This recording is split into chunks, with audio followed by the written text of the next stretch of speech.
Hi, welcome back to my channel on a rainy, dreary Wednesday.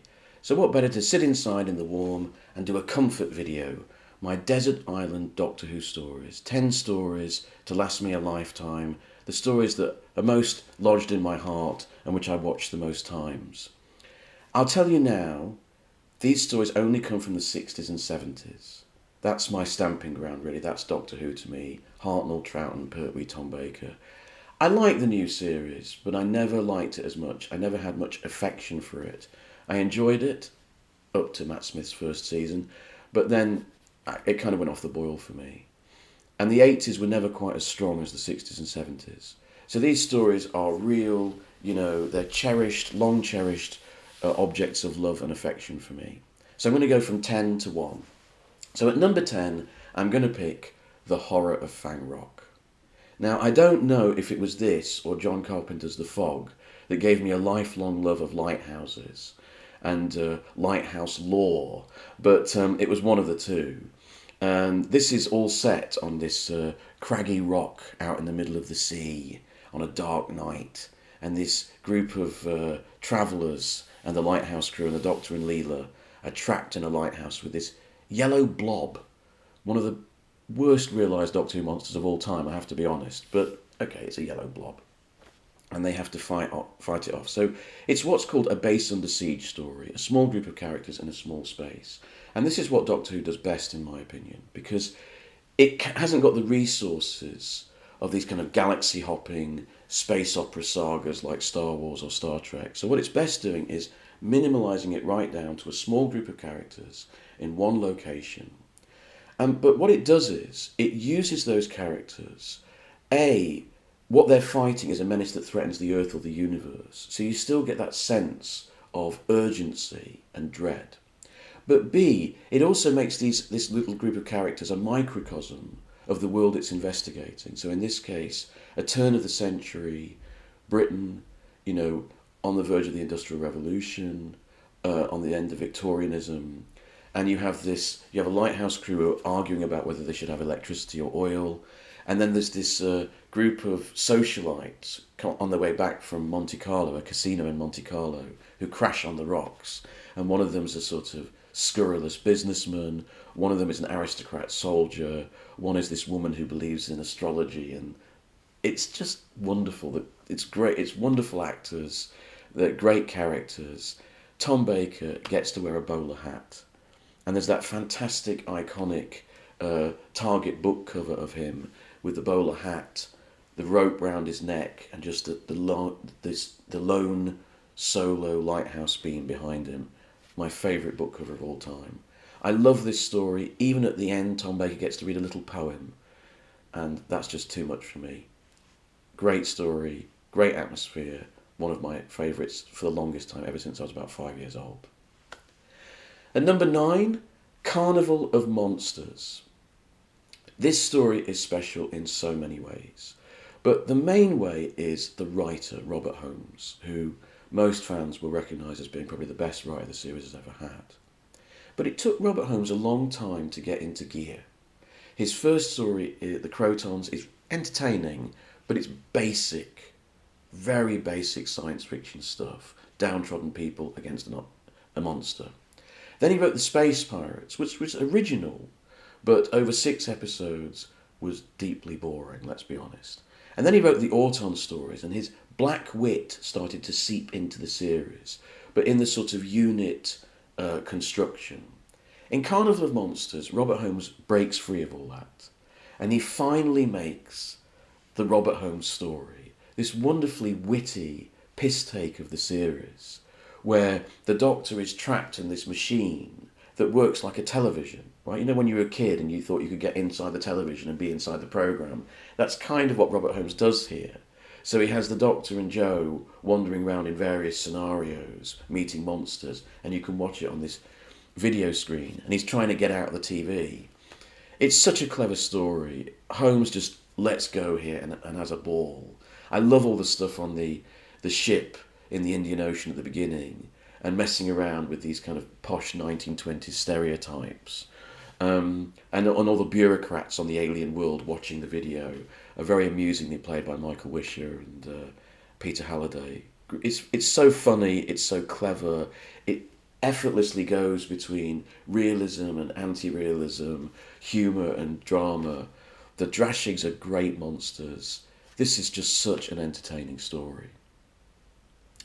Number 8, we're going to choose something a bit different here. The Time Meddler, a quieter, calmer, more atmospheric story buried in the William Hartnell era. For the longest time when I was growing up, no one talked about this story. And then, weirdly, in the 1990s, the BBC decided to do this repeat season for the 30th anniversary. The Hearts weren't in it, you could tell, but they picked one story from each Doctor. And for Hartnell, they picked the Time Meddler. A strange choice, really. No Daleks, no monsters in it. Quite creaky and quite slow-paced. But I watched that story and it had a real effect on me, and I really fell in love with the story. I've always loved the historical stories of the Hartnell era. This is an excellent one.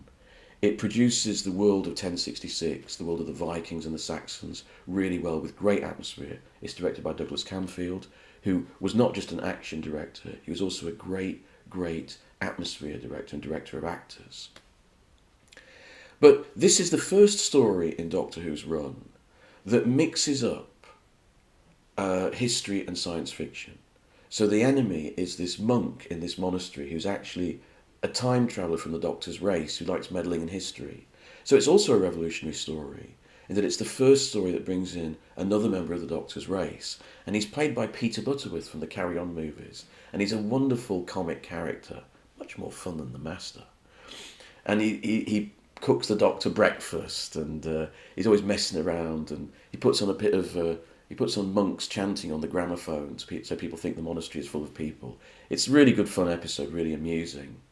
And it features the best TARDIS team that the series never really had, which was the Doctor, Stephen and Vicky. They only had about 2 stories together, and I wish they'd had more because they were so good together. And this is a really beautiful, atmospheric, enjoyable story, really well acted. A shout out to Alethea Charlton, who plays Edith. I always like her as an actress, an amazing face. Hartnell is wonderful in this story. But also Peter Purves and Maureen O'Brien really hold it together. And I love this story.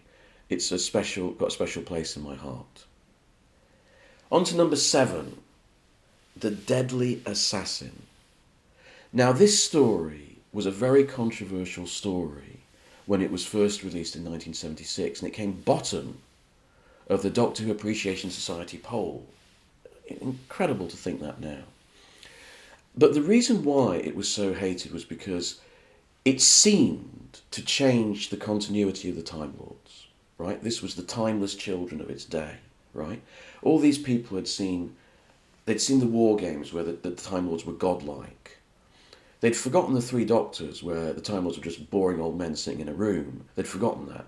They remembered the war games, right? Where these godlike people put the Doctor on trial and eventually force him to regenerate.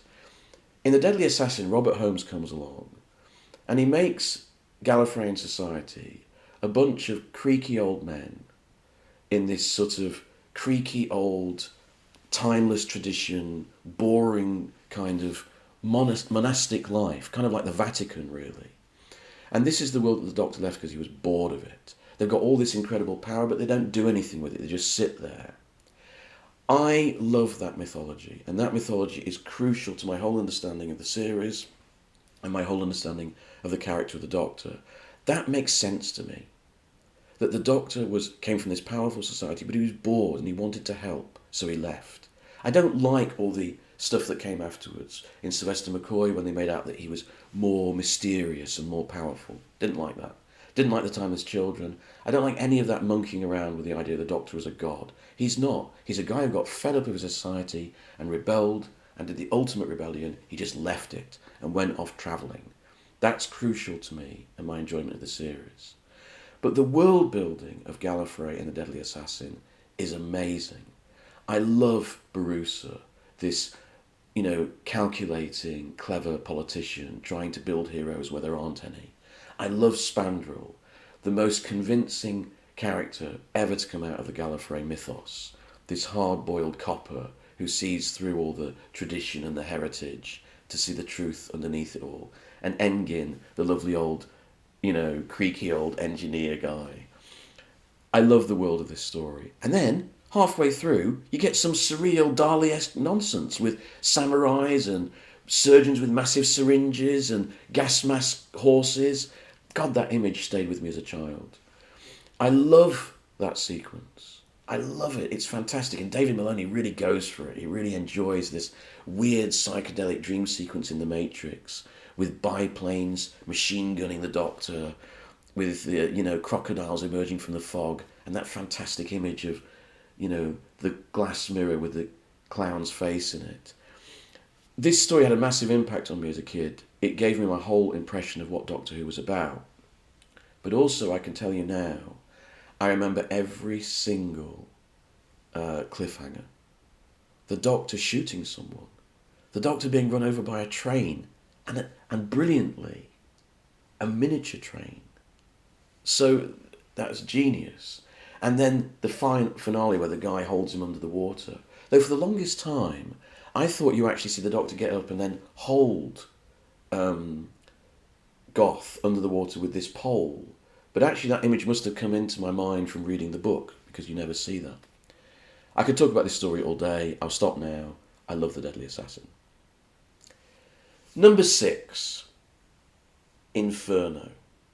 Oh my God, this story is incredible. I should say I'm a sucker for alternate Earth scenarios. So like if the Nazis won the war, if Queen Elizabeth had been assassinated, all that sort of stuff. I love that kind of science fiction novel and that kind of science fiction story. And this is the best in Doctor Who, and it's a doozy. It's fantastic. So the Doctor is at this project where they're drilling into the Earth's core, and he knows it's dangerous to do it, and then he's flipped sideways into this fascist British state where the royal family have been killed, and the Brigadier is a fascist leader, and he's got to try and convince them, because they're further on with the project, he's got to try and convince them to stop. I saw this for the first time in 1990 when it came out on VHS, and I didn't realise that Doctor Who could be so tense and so compelling. I was on the edge of my seat. I knew what was going to happen because I'd read about the story before, and it was 7 episodes long. I tell you, I was still riveted, absolutely riveted. And the way that Camfield and Barry Letts as directors, crank up the tension, and the story gets more and more sweaty and more tense. I think this is Pertwee's best story as the Doctor. He's terrific as the Doctor in this story. He has the same wit that you expect from Tom Baker. There's that wonderful line when he's trapped in the prison cell and he's going, read any good police reports lately? That's a great line, right? And the regular cast really enjoy putting on their Nazi uniforms, and, Nicholas Courtney puts on his eye patch, and they have a good old time playing bad versions of themselves. I think this story is absolutely incredible. Again, I could talk about it all day. One of my absolute favourites. So, top 5.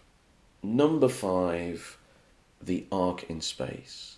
This story for me is the beating heart of Doctor Who. It might not be what I think is the best story ever, but it's the story for which I have the most affection. Because this is the story where you really see the Doctor's relationship to humanity. He has that wonderful speech, indomitable, that. But also the whole story is about what it is to be human. Against, this most awful, horrible thing, which is insects that can get into your body and eat you. Which was an inspiration for Alien, of course. And for me, this story, it's also beautiful because it's the becoming of Tom Baker. He'd made one story before this, Robot, where he gives a wonderfully crazy performance. But here, with Philip Hinchcliffe now producing, and Robert Holmes is script editing, he calms down and suddenly Tom Baker's Doctor emerges beautifully. Stephen Moffat once said that this was Tom Baker's best performance in the part. I know what he means. Because Tom is still finding his way into the part. He still wants to impress. He's still thinking about every single line reading, every single gesture. And he's beautifully supported by Elizabeth Sladen and Ian Marter. And they have this wonderful opening episode with them just discovering the ship. And that's a beautiful start to the Tom Baker era. God, I love this story.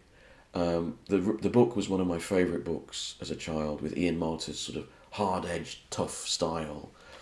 I know a lot of people go back to this story, seeing it for the first time, and there's the guy with the bubble wrap around his arm and all the rest of it.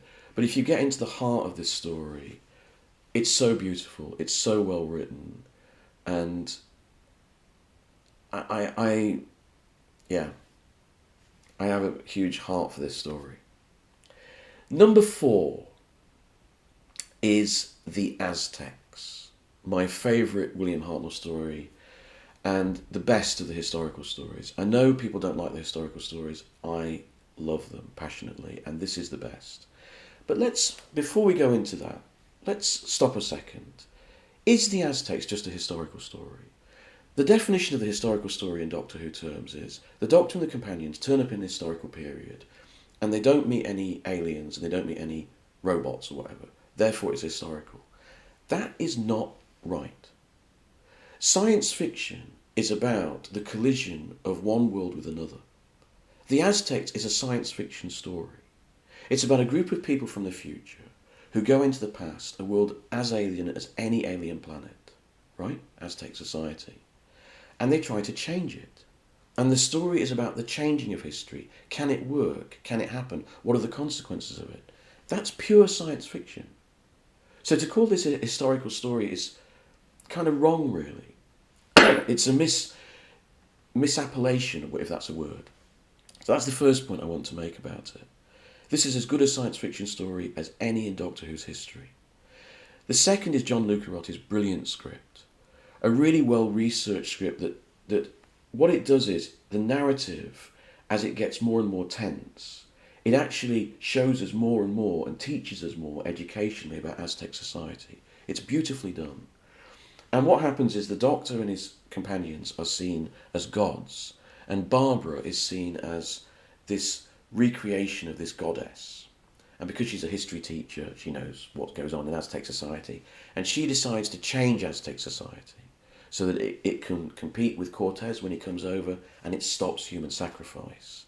And then she gets caught in a battle between the two priests, the priest of knowledge, who is sympathetic, and the priest of sacrifice, who is not sympathetic, and is Doctor Who's first great villain, Tulatoxel, played by John Ringham, a wonderful barnstorming performance that he was a bit embarrassed about, but I think is great. And this fantastic, tense encounter, a woman trying to change history against the people actually living in that history, it gives, I think, one of the most passionate and intelligent Doctor Who stories there's ever been. And that subject of changing history has never been done better than in The Aztecs, right? And I love the ending of the story. The ending of the story, a story in which the Doctor gets engaged in a wonderful little scene. And Barbara is shattered. She's not been able to change history. Tulatoxel wins. And her and William Hartnell's Doctor have this little conversation before they go in. And Hartnell says, "You didn't manage to change a civilization, but you did manage to change one man, the High Priest of Knowledge, who's gone off into the wilderness." Lump in the throat stuff, you know. And then before he gets on the TARDIS, the Doctor takes the brooch that Kameka, the woman he engaged, he takes it with him. Wonderful little touch. It's a beautiful story. Anyone who says that emotional stories only came in with Christopher Eccleston and David Tennant is talking out of their bum. Watch The Aztecs again. It's gorgeous. Now we get into my top 3 Doctor Who stories of all time. I'm going to try and limit how much I say about them. The third story is The War Games. God, I love this story so much. This was Patrick Troughton's big final epic, where he takes on these aliens who have kidnapped soldiers from different times in Earth's history, and they reenact their wars on this planet to try and find who are the strongest and build an army to go across the galaxy. Right, how many ways can I talk about that I love this story? The first is the villains. This story doesn't just have one great villain, it has about 6 or 7. There's this triumvirate of villains, the aliens. Philip Maddock is brilliant as the Warlord. a brilliant, chilling performance. Whenever I'm watching the story, I'm looking forward to him coming into it in episode 8, I think it is, or episode 7. Then he has the security chief, a bizarre performance by James Bree, where he talks like a robot all the way through. And then complementing those two, the chilly performance of Philip Maddock and the robot performance of James Bree, is the fantastic florid pantomime performance of Edward Brayshaw as the war chief. God, he's great. But then, not just that. There's the villains within the wars that the soldiers are fighting. There's General Smythe, a wonderful, grim English performance.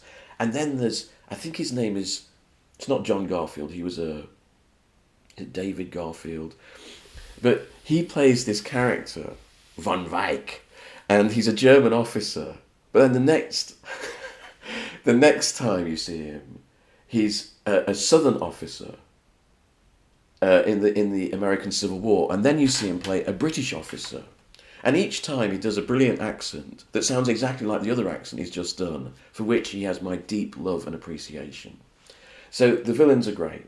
The storyline is fantastic. So you go through these different wars. You start in the First World War, you go into the Roman Britain, you go into the American Civil War, and you keep going between those three and this control centre of the aliens. So it's a story that mixes up history and science fiction in a really interesting way. It's also a story that's politically interesting, right? It was written by two men, Terence Dicks and Malcolm Hulke, who were best friends and who couldn't have been more different. Terence Dicks is what you might call a cosy Tory, right? He called himself left-wing, but this was a guy who sympathised with the British Empire and didn't think it was that bad a thing. So he's kind of a cosy Tory.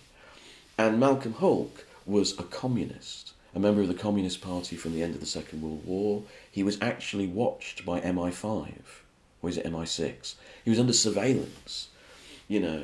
So this cosy Tory and this communist sat down and wrote a story together because they'd lost 6 episodes, and so suddenly they had to write 10 episodes, you know, really quickly, as, you know, professional writers did in those days.